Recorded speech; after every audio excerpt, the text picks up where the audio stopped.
जय श्री गणेश। नमस्कार। मैं आचार्य संजय द्विवेदी। मेरे समस्त प्रबुद्ध दर्शकों का मेरे चैनल पर हार्दिक स्वागत है। प्रिय दर्शकों, आज मैं मीन राशि का अप्रैल 2025 का मासिक राशिफल लेकर आपके सम्मुख उपस्थित हूं। अप्रैल माह में जो ग्रहों की स्थितियां हैं तथा जो ग्रहों के परिवर्तन होंगे वो इस माह में आपको कितना लाभ देने जा रहे हैं, किन किन भावों में प्रबलता आएगी, इस समय में आपको लाभ मिलेगा अथवा कहीं पर कोई समस्या है या अवरोध है तो उसका क्या निराकरण है, संपूर्ण विश्लेषण मैं पूर्ण तर्क के साथ करने जा रहा हूं। प्रिय दर्शकों, इस राशिफल को आप अपने लग्न तथा राशि दोनों के अनुसार देख सकते हैं। मीन राशि के लिए यदि हम अवलोकन करें तो प्रारंभिक समय से ही लग्न में पंचग्रही योग होगा, जहां पर सूर्य, बुध, शुक्र, शनि तथा राहु का गोचर चल रहा होगा। आपके तृतीय भाव में गुरुदेव बृहस्पति जो लग्नेश हैं, चंद्रमा के साथ प्रारंभिक समय में गोचर कर रहे होंगे।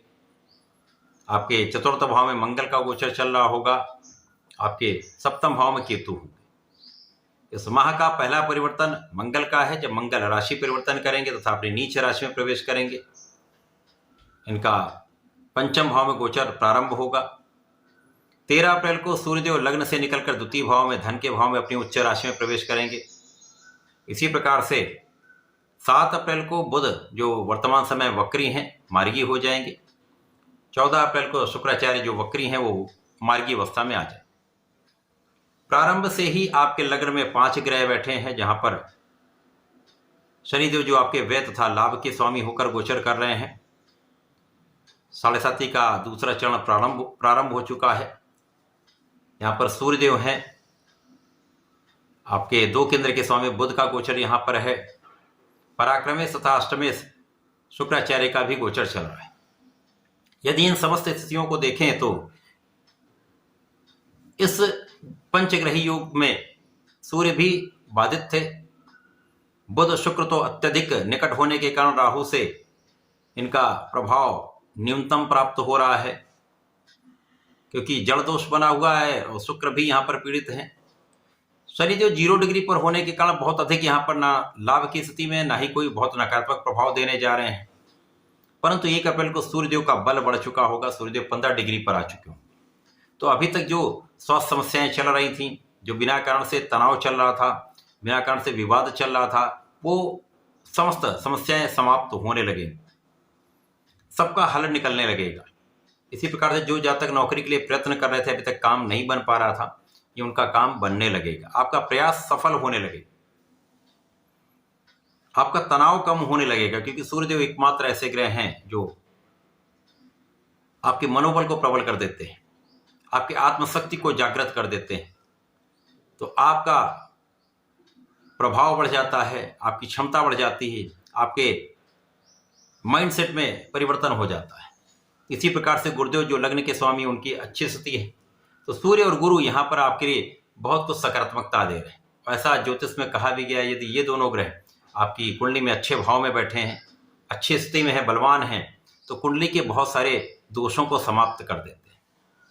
तो निश्चित रूप से यहाँ पर आपके परिश्रम को बढ़ाने वाले हैं, ये आपके क्षमता को बढ़ाने वाले हैं, आपके कार्य में आपको सफलता दिलाने वाले हैं। यहाँ पर पिता का संपूर्ण आशीर्वाद आपको प्राप्त होगा, पिता का साथ मिलेगा। यहाँ जो अभी तक आपके कार्यक्षेत्र में उच्चाधिकारियों का असहयोग प्राप्त हो रहा था, समस्याएं आ रही थी, मतभेद चल रहे थे, वो दूर होंगे, आपकी स्थिति प्रबल होने लगे, क्योंकि यहाँ सूर्यदेव उच्चाभिलाषी, जब सूर्यदेव उच्चाभिलाषी होकर उच्च राशि में जाने वाले होंगे तो निश्चित रूप से इनके बल में कई गुना वृद्धि हो चुकी हो। इसके साथ ही साथ यहाँ पर गुरुदेव का प्रभाव है। जो जीवन साथी के साथ समस्याएं, तनाव राहु के कारण चल रहा था, वो दूर होगा, भ्रम की स्थिति दूर होगी, तथा साझेदारी में जो कष्ट चल रहा था, जो कोऑर्डिनेशन नहीं बन पा रहा था, यहाँ पर धीमे धीमे बनने लगेगा, क्योंकि सूर्य का बल भी मिल जाएगा, गुरु का बल भी मिल जाएगा। तो आपकी नेतृत्व की क्षमता बहुत अच्छी हो जाएगी, आप समस्याओं का निस्तारण करने में सक्षम हो जाएं, आपका धैर्य बढ़ जाएगा, तो आपका निर्णय बहुत अच्छा रहने वाला है। इसी प्रकार से इस समय में मंगल जो आपके चतुर्थ भाव में गोचर कर रहे हैं, यहाँ पर ये आपके सुख सुविधाओं का लाभ आपको दे रहे हैं। परंतु 4 अप्रैल को जब ये नीच राशि में जाएंगे, पंचम भाव में जाएंगे, परंतु यहाँ पर इनका नीच भंग होगा, तो आपकी ज्ञान की प्रबलता आपको प्राप्त होगी। आप अपनी ऊर्जा का सही उपयोग सही दिशा में कर पाएंगे। अब यहाँ पर 3 ग्रहों का साथ आपको मिलने लगेगा, सूर्य, गुरु और मंगल। मंगल यहाँ पर जब होंगे तो शिक्षा में सफलता दिलवाएंगे, शिक्षा के मार्ग के अवरोधों को दूर करेंगे। साथ ही साथ यहाँ पर आपके इच्छाओं की पूर्ति का ये समय है। यदि आप इस समय संपूर्ण प्रयास कर लेते हैं, संपूर्ण प्रयास इसलिए करना क्योंकि राहु कहीं ना कहीं लग्न में होकर नकारात्मक प्रभाव देते हैं, आपको कुछ बड़ा करने से रोकते हैं या आपको कुछ सकारात्मक करने से रोकते हैं। यदि आप इन बंधनों से मुक्त होते हुए अपने संपूर्ण प्रयास को कर लेते हैं तो सफलता तो निश्चित रूप से मिलेगी।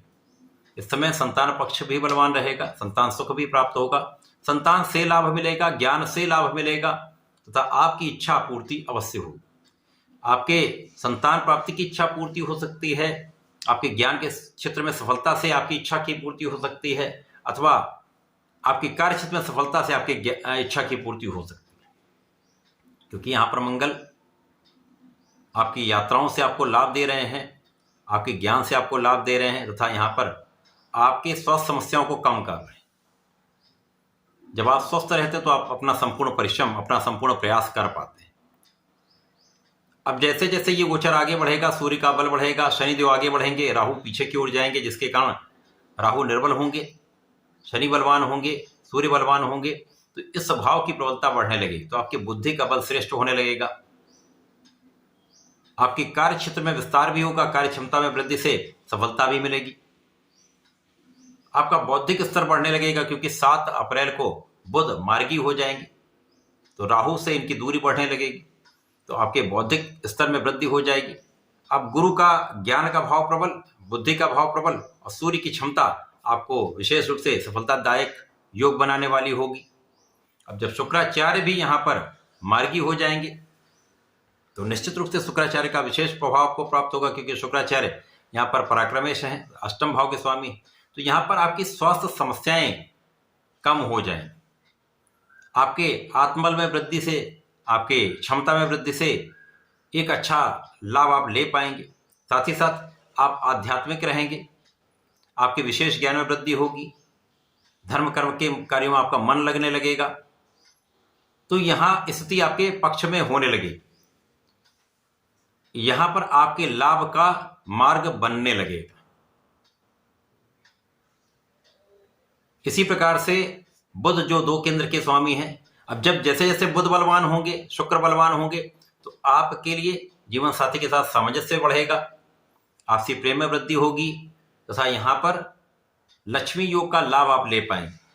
इसी प्रकार से इस समय साझेदारी में जो समस्याएं, जो नकारात्मकता चल रही थी वो दूर होने लगेगी, वहां पर भी आपका लाभ बढ़ जाएगा तथा आपके सुख सुविधाओं का जो आप लाभ लेना चाहते हैं वो आपको प्राप्त होने लगेगा। भूमि भवन वाहन का जो आप लाभ लेना चाहते थे तो वो आपको प्राप्त होने लगेगा तथा सुखों के मार्ग के अवरोध दूर हो जाएंगे, माता के सुखों में भी वृद्धि होगी, आपके सुख साधन भी बढ़ेंगे तथा आप सुखों का उपभोग कर पाएंगे, सुखों का लाभ आपको मिल पाएगा। इस समय में लोगों का सहयोग जो नहीं मिल पा रहा था, अब आपको लोगों का सहयोग भी मिलेगा। आपके कार्य क्षेत्र में, आपके व्यापारिक क्षेत्र में, आपके प्रोफेशन में अवसरों का लाभ आपको मिलने लगेगा, क्योंकि इस समय अभी तक सब चीजें ब्लॉक हो गई थी। बुध जड़ हो गए तो व्यापारिक क्षेत्र जड़ हो गया, बुद्धि से आप उचित लाभ नहीं ले पाए, वाणी से सही लाभ नहीं ले पाए, जिसके कारण कोई ना कोई समस्या यहाँ पर लगी रही, विवाद बढ़े, तो इनके कारण समस्याएं आई, वो समस्याएं आप दूर होने लगेंगी, आपकी वाणी में प्रबलता आएगी, वाणी का एक अच्छा प्रभाव आपको प्राप्त होने लगेगा तथा अपने ज्ञान का सही उपयोग आप सही समय पर कर पाएंगे। तो ये समय मीन राशि के लिए प्रारंभिक समय में कुछ कष्टकारी अवश्य है, परंतु उसके पश्चात ये आपको लाभ देने वाला है। जैसे जैसे गोचर आगे बढ़ेगा वहां पर आपके लाभ की स्थिति भी बढ़िया होगी। कुछ व्यय अवश्य बढ़ेंगे, व्ययों पर नियंत्रण आपको करना है। ध्यान से यदि आप कुछ भी कार्य करेंगे तो कहीं पर बड़ी समस्या नहीं आए। पूरे माह में आपको ओम नमो भगवते वासुदेवाय का जप करना चाहिए, कम से कम 1 माला का जप नित्य करें। प्रत्येक गुरुवार को विष्णु सहस्त्रनाम का पाठ अवश्य करें। यदि आप पाठ नहीं कर पाते तो सुन लीजिए, तो प्रत्येक शनिवार को ओम सम शनिश्चराय नमः का 3 माला का जप अवश्य करें। 100% लाभ बढ़ेगा, समस्याएं कम। तो ऐसा करके इसका लाभ लें। धन्यवाद, नमस्कार।